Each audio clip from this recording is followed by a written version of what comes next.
3 Days of Happiness by Sugaru Miaki, Chapter 11. An Argument for a Vending Machine Pilgrimage. It was 4 hours of walking from the community center until I got back to the apartment at last. The smell of my own place was comforting and familiar. I was drenched in sweat and my feet were blistered. I was opening the door to the changing room to take a shower when I had a sudden thought that it would be better to allow Miyagi to go first. But if I was too deferential to her, the distance Miyagi had intentionally built between us might be destroyed. I resisted the urge to stay in the hot water and instead washed myself quickly, then got dressed and headed back to the living room. If past experience was any indication, Miyagi only had free rein to shower and eat when I was sleeping, so I decided to return to bed. I closed my eyes and feigned sleep, then heard the quiet sounds of Miyagi going to take her shower. I was about to sit up when I heard her footsteps returning, so I quickly shut my eyes again. "Mr. Kuzunoki," she said. I pretended not to hear her. "Are you asleep?" she asked quietly, coming to my bedside. "I only ask, of course, because you seem to be faking it. And if so, I hope it's out of consideration for me. Sweet dreams. I will borrow your shower." When the door to the changing room shut, I sat up and looked in the corner of the room where she was absent. Would she sleep in that corner again today? Would she repeat that pattern of a few minutes asleep and a few minutes awake all night in that uncomfortable position? As a test, I sat down there, assumed her posture, and tried to nod off. But no matter how long I waited, I did not fall asleep. She returned, tapped me on the shoulder, and asked, "What are you doing over here? You should be in your bed. Why don't you take your own advice? Use my bed. It's crazy that you actually sleep here." "I'm fine with being crazy. I'm used to it." I lay down on the bed and scooted to the edge. I'll sleep on the left side. No matter what happens, I won't trespass or look on the right side. That's probably the perfect place to monitor me from. You're free to use it or not as you see fit, but I'm going to be sleeping right here. That was my compromise. I had no reason to think Miyagi would accept the idea of snoozing in my bed while I stayed on the floor. And she wasn't likely to agree if I gave her the offer of simply sleeping next to me. "Are you sleep-talking, Mr. Kuzunoki?" Miyagi asked, just to be sure. I ignored her and closed my eyes.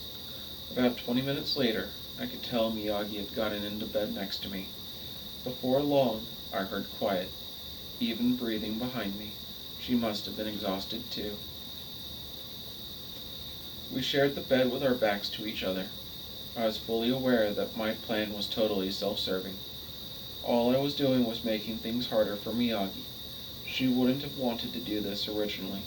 The years of toughness and experience she'd built up as a monitor could only be damaged by someone being too kind to her, especially when it was just an arbitrary, fickle notion from a man who was about to die. Kindness like that rarely helped others. If anything, it hurt them. But Miyagi still chose to accept my kindness, a gracious act of her own. She probably wanted to honor my attempt at generosity, or maybe she really was just that tired.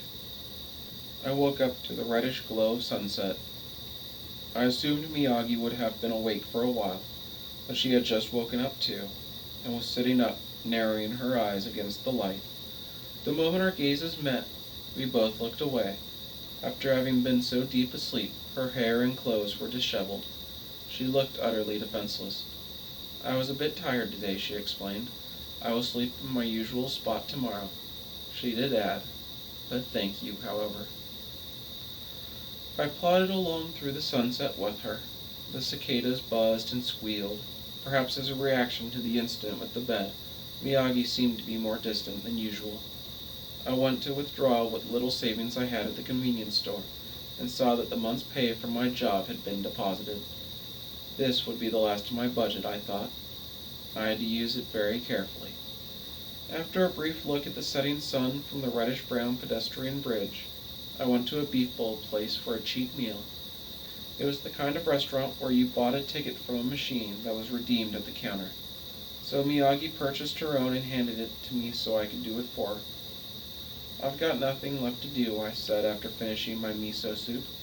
I've done everything that was on my bucket list. What should I do now? Whatever you want. You must have hobbies, right?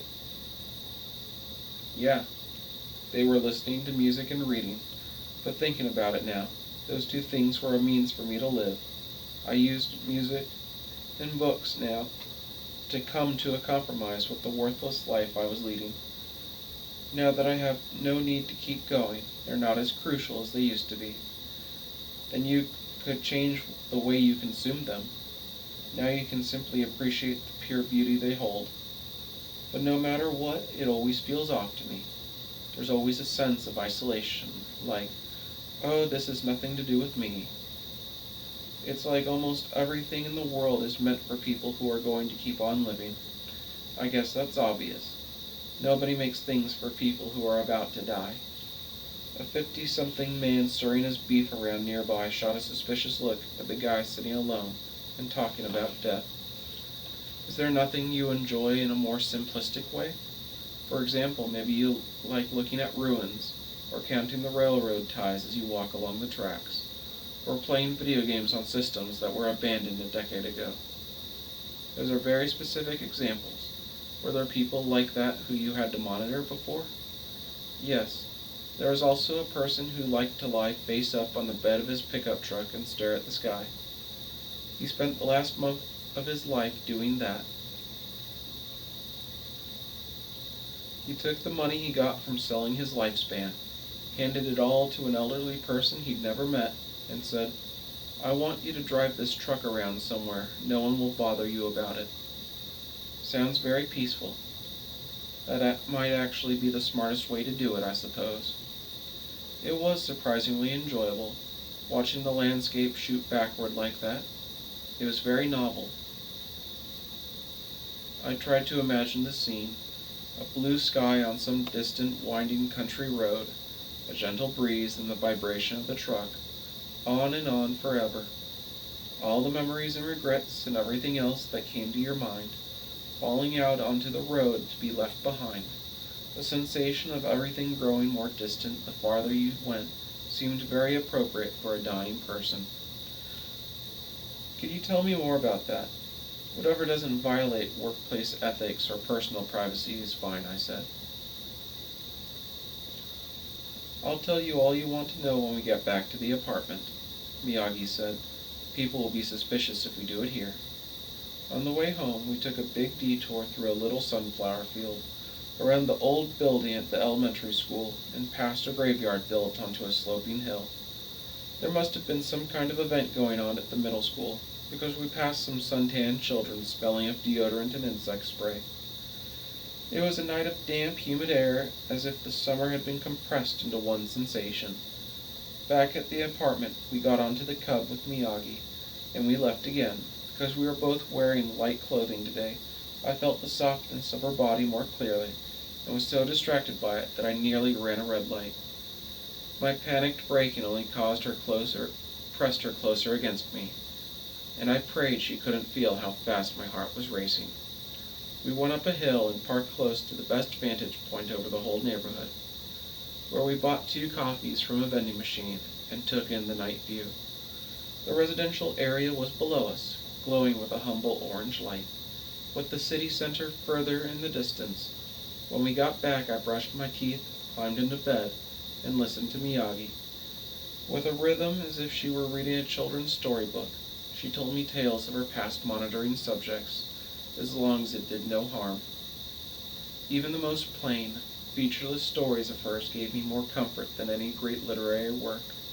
The next day, I resumed folding cranes with the origami paper I had left over, and thought about what I should do next. Miyagi sat across from me at the table and folded them with me. Maybe you could just do this the entire time, she suggested. It wouldn't be bad to die buried in paper cranes, I said, and scooped up a handful of them and tossed them into the air. She followed my lead and scattered them over my head. When I was tired of doing origami, I went outside for some fresh air, walked to the tobacco shop, and bought some short hopes, lighting one up as soon as I got outside. I was drinking another can of vending machine coffee when it hit me. something that was so close to me I never saw it clearly before. I must have murmured aloud because Miyagi looked at me and asked, "What is it?" Oh, it's the stupidest thing, but I just realized this. There is something I can truly say I love with all my heart. Tell me. I love vending machines, I said, scratching my head in embarrassment. Oh, she said, clearly nonplussed. What is it about them that you love? I'm not sure. I don't think I even know. But when I was a kid, I wanted to be a vending machine. She was absolutely dumbfounded. Just to be clear, when you say vending machine, you mean like what you just used to buy your coffee from? Yeah, but they also dispense cigarettes, umbrellas, good luck charms, grilled onigiri, udon noodles, ice cream, hamburgers, Odin, French fries, corned beef sandwiches, instant ramen, beer, shochu. Vending machines sell everything. Japan is the land of vending machines because it's so peaceful and orderly here. And you love vending machines? Exactly. You're free to use them or just look at them. Even when I see one that has nothing inside them, I'll make sure to observe it and take in the details. That's a very unique hobby, Miyagi said in a weak attempt at encouragement. But it really was stupid, utterly unproductive. A symbol of a stupid life, I could admit. But I feel like I might understand it, she said, trying to be helpful. What, the wish to be a vending machine, I laughed. No, I won't say I get whatever that's about. But you know, vending machines are always there. As long as you have money, they'll give you something warm to eat or drink. There's something very cut and dried, unchanging, internal about them, I feel. I found this description to be somewhat moving. Incredible. You just summed up exactly what I was trying to say. Thanks, she said, not particularly happily. Vending machines are very important things to us monitors. They won't ignore us the way store employees do. Anyway, I get that you love vending machines. But what is it you do exactly? That leads into another story about something I love. Every time I come to the tobacco shop like this, I think about a plot line from Paul Auster's movie Smoke. The man from the cigar shop stands at the intersection in front of his store every morning and takes a picture of the exact same spot. I like that bit a lot, the way it seemed to challenge the very notion of direct meaning. It really made an impression on me, so I think I'm going to take a page out of Augie Wren's book and take pictures that seem meaningless. I'll just get basic shots of vending machines, the kind you can find anywhere, the kind anyone could do.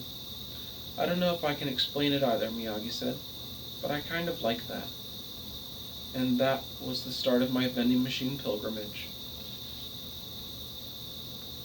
At a used goods store, I bought a rusty old gelatin silver print camera and strap, as well as 10 rolls of film. That was all I needed. I knew digital cameras would be cheaper and easier to manage, but I chose this way because I was prioritizing the feel of taking pictures, setting and winding the film inside the camera, then riding around on the cub and stopping when I found a vending machine so I could take a photo. Whenever I did, I tried my best to capture everything in the vicinity of the machine. My interest was not in the minor differences like selection of drinks or layout. I just wanted to record where the vending machine was and how it inhabited the area. Once I started looking, I was surprised at how many more machines there were than I thought. I took several dozen photographs just in the area around my apartment building. There were always ones I missed, even on roads I traveled all the time, and the discovery of them made my heart soar, and the same vending machine looked very different in the day and at night. Some machines drew attention to themselves with bright lights and attracted bugs, while others loomed out of the darkness by illuminating only the buttons to conserve electricity. I was aware that even in a stupid hobby like this one, there were plenty of people who did it more thoroughly and patiently than me, and I would never be able to match their ability and dedication. But I didn't care at all. This was a method that worked for me, no matter what anyone else said about it. The first place I went at the start of the day was the development lab, and I would spend the 30 minutes wait getting breakfast. At the end of the day, I would lay out the pictures I got back in the morning on the table, with Miyagi and carefully insert each one into an album. The pictures all shared the feature of a vending machine in the center, but that commonality only made the outer differences more striking. It was like having the same person in the same posture, with the same expression in the middle of every picture. The vending machine became the measure by which everything else could be judged. The owner of the photo lab seemed to take an interest in me with the way I brought in a roll of film containing nothing but vending machines every morning. He had lots of white hairs, was unhealthily skinny, and walked with quite a hunch for someone who was only 40. When he saw me talking cheerfully with the empty air, he spoke to me. "So is there someone with you?" I looked at Miyagi, and she looked at me. "That's right. She's a girl named Miyagi. Her job is to monitor me," I said, although she knew there was no point to it. Miyagi bowed and said hello. I didn't expect him to believe me, but the man simply said, "Ah, interesting," and took me at my word. Sometimes you came across eccentrics like this. "And would these strange photos of yours be of this girl?" he asked. "No, actually. They're just pictures of vending machines. She helps me when I go around looking for machines and taking pictures of them." "And will this do for something good for her, then?" "No, it's just a hobby of mine. Miyagi is only tagging along. It's her job." He looked totally baffled by this, so he simply said, "Well, good luck with it." We left the store, and as Miyagi stood next to the cub, ready to sit on the rear seat, I snapped a photo of her. "What are you doing?" she wondered. "Well, after what that guy said, I thought I'd take one of you. Other people are only going to see it as a meaningless picture of a motorcycle. Nobody is ever going to think any of my photos are anything but meaningless," I retorted. Of course, people like the photo developer were in the minority, for good reason probably. One morning I was heading out of the apartment building toward the trash collection area. I was holding the door open while Miyagi put her shoes on, when the resident of the next room over came down the stairs.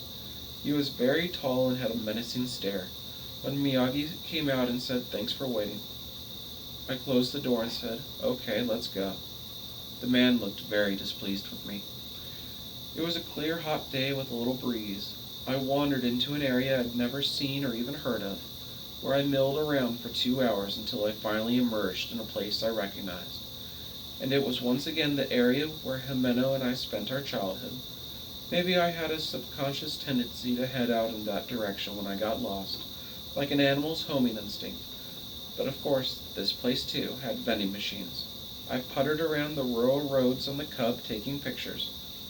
There was a retro ice cream machine near a candy store I visited a lot as a boy. I remember enjoying chocolate wheat puffs, candy sticks coated in roasted soybean flour, dice-sized caramels, orange chewing gum, and classic Bontan candies. Basically, I loved anything sweet when I was young.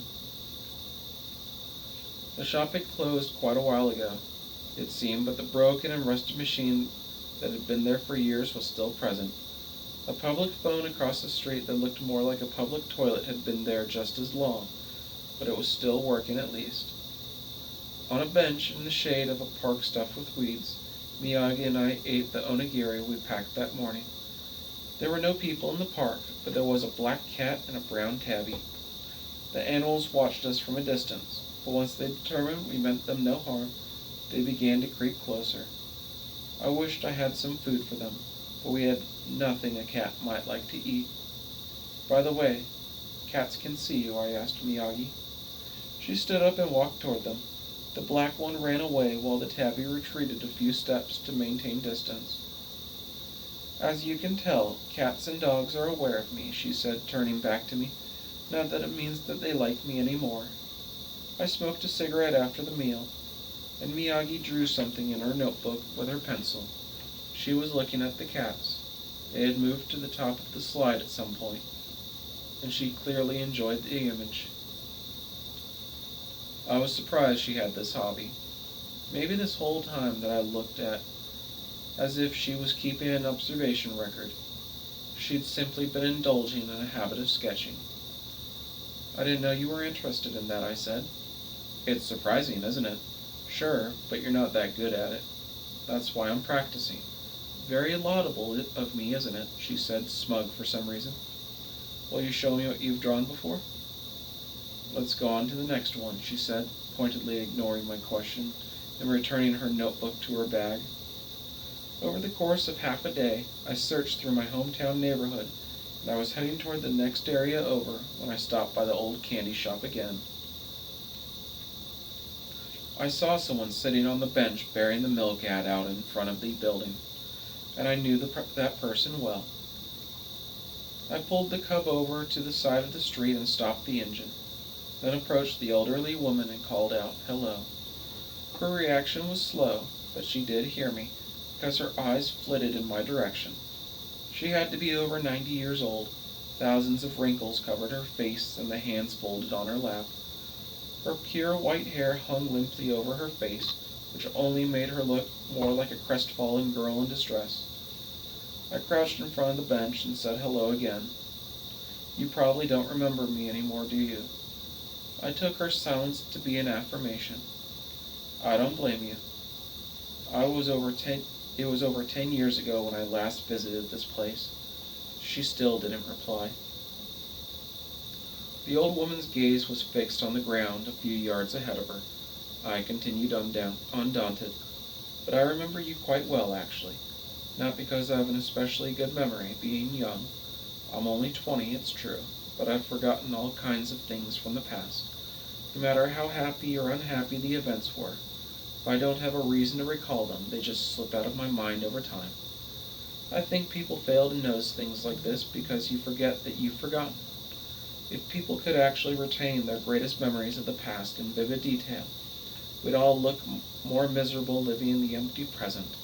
And if we kept the worst memories of the past in vivid detail, we'd look even more miserable living in the empty present. Everyone just says they remember these things because it's better to pretend that you do."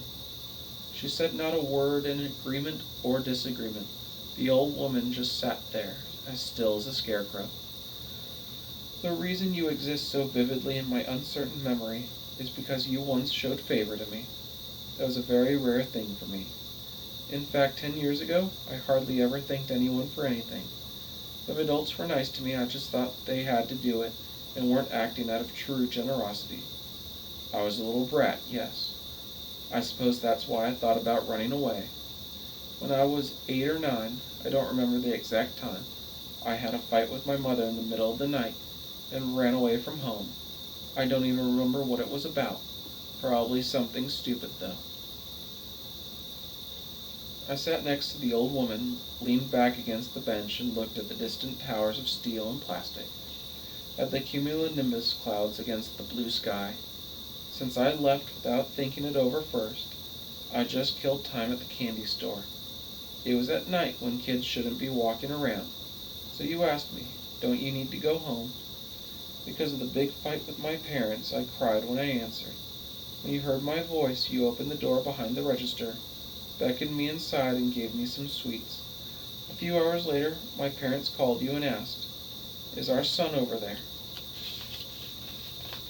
You told them he is, but I'm going to pretend he isn't for the next hour, and hung up. Maybe that meant nothing to you, but I think the fact that I still hope in my core for good things from other people is solely a result of that interaction. That's my interpretation, at least. I asked if she would listen to my prattling for a bit longer. The old woman closed her eyes and froze. She almost seemed to be dead at this point. "If you've forgotten about me, then you've probably forgotten about Jimeno too. She used to come to this store with me all the time. Jimeno was just like a princess in a fairy tale, just like her name would suggest. If you'll forgive me saying this, she was too pretty for a town like this. The two of us were outcasts at the elementary school. They hated me because I was a stuck-up jerk, but I think they hated Jimeno because she was too different and out of place. Though I hate to say it, I have to be thankful for that. We were driven out of any groups we might have belonged to, so Jimeno and I were basically two of a kind. I didn't care if any of the other kids picked on me as long as I was around Jimeno. I didn't mind because it was like I was getting the same treatment as her, as if we were the same. With each utterance of the name Jimeno, I got the impression the woman was giving the tiniest reaction. Pleased, I continued. In the summer of 4th grade, Jimeno moved away because her father was being transferred to a different office. After that, she was steadily deified in my memory. I repeated what she once said, "If we don't find anyone else by the time we're 20, let's be together." And that kept me going for the last 10 years. But as I learned the other day, not only did Jimeno not like me, after a certain point in time she hated me enough to want me to die. She even plotted to kill herself right before my eyes. I've been thinking about what must have gone wrong, and then I had a sudden thought. Before I met her again, I dug up our class's time capsule that included letters from all the students. I shouldn't have done that, of course, but for certain reasons I can't reveal.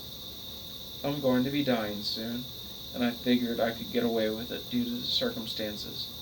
Now, time to check the answer. As for the time capsule, strangely enough, Jimeno's letter wasn't inside. I interpreted that to mean Jimeno wasn't at school that day, but the more I think about it, the more I realize that can't be true. Our teacher took a lot of time to make the students prepare those letters. She wouldn't have buried the time capsule without someone's letter just because they happened to be absent from school on one specific day. The only answer I can think of is that someone else dug up the time capsule first and removed Jimeno's letter from it. And aside from Jimeno herself, there's no one else I can imagine doing it. I didn't have the entire image in my mind before I spoke. It was all just coming out. But by now, it had all formed a straight line connecting the dots. When I was 17, Jimeno sent me a letter. The actual contents weren't that important. As long as it said my name as the recipient and Jimeno's name as the sender, that was enough. And she was not the type of person to write letters or call others under any circumstances, even if she liked them. She was even thorough enough to have put a return address on the letter, so I should have realized. Yes, I should have known. That letter was Jimeno's SOS. She was asking for help. Like me, she was feeling trapped, clinging to the past. So she dug up the time capsule, remembered her one and only childhood friend, and sent a message. I didn't realize what it meant, so I had no right to help her. I lost Jimeno, and I deserved to lose her. She became empty, and when I found out, I did too. Jimeno's going to commit suicide soon.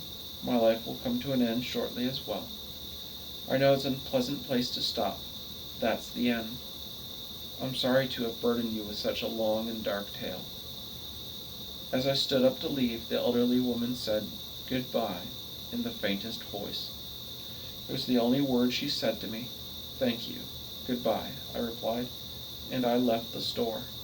I wasn't really that hurt that my one-time savior had forgotten me. I was getting used to betrayal from my memories. At the same time, there was one possibility I'd completely missed.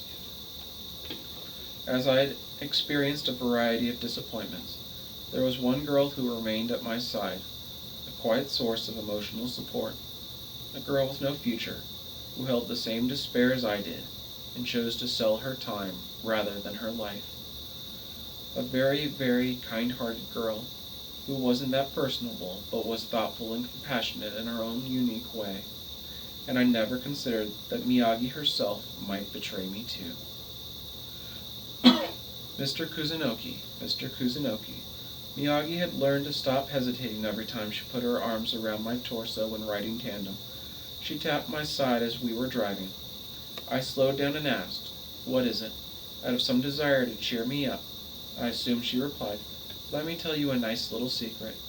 "I just remembered," she said. "I've been on this road before long ago. Way before I became a monitor. If you keep following this road for a while, then turn right somewhere and continue straight, you'll reach the Starry Lake." Starry Lake? The one I wanted to visit again before I die. I don't know the actual name of it. "Oh, right, you did mention that before. Didn't I tell you? A nice little secret?" "You're right, it is," I said cheerfully. "Let's go there then." "Do you have enough gas?" "I'll fill up along the way." I topped off the tank at the nearest self-service station. then followed Miyagi's directions. It was already after 8 o'clock in the evening. We went up a long mountain road, pausing a few minutes to give the engine a break at every pull-out, and after an hour and a half, we arrived at our starry lake. After stopping at a nearby convenience store for instant cup noodles and eating them on the bench outside, I parked the Cub at the lot further away, then walked a path with almost no light. Miyagi looked around at the nearby buildings with great nostalgia, and often warned me to keep my head down.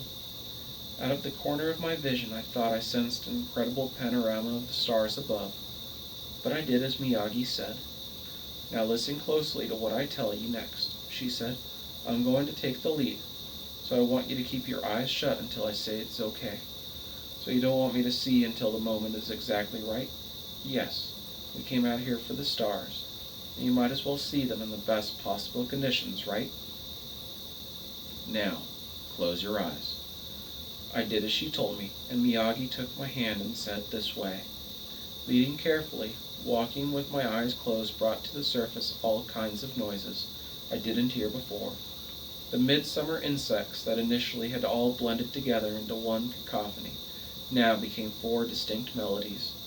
Bugs that buzzed low and deep, bugs that rubbed and squealed at high pitch, bugs with distinct calls like birds, and bugs that chirped unpleasantly like frogs. I could even hear the difference between the faint sound of the wind, the distant waves, and our footsteps. So, Mr. Kuzunoki, if I was fooling you and led you somewhere completely different, what would you do? What kind of a place? Good question. Maybe somewhere high up and dangerous, like a cliff or a bridge.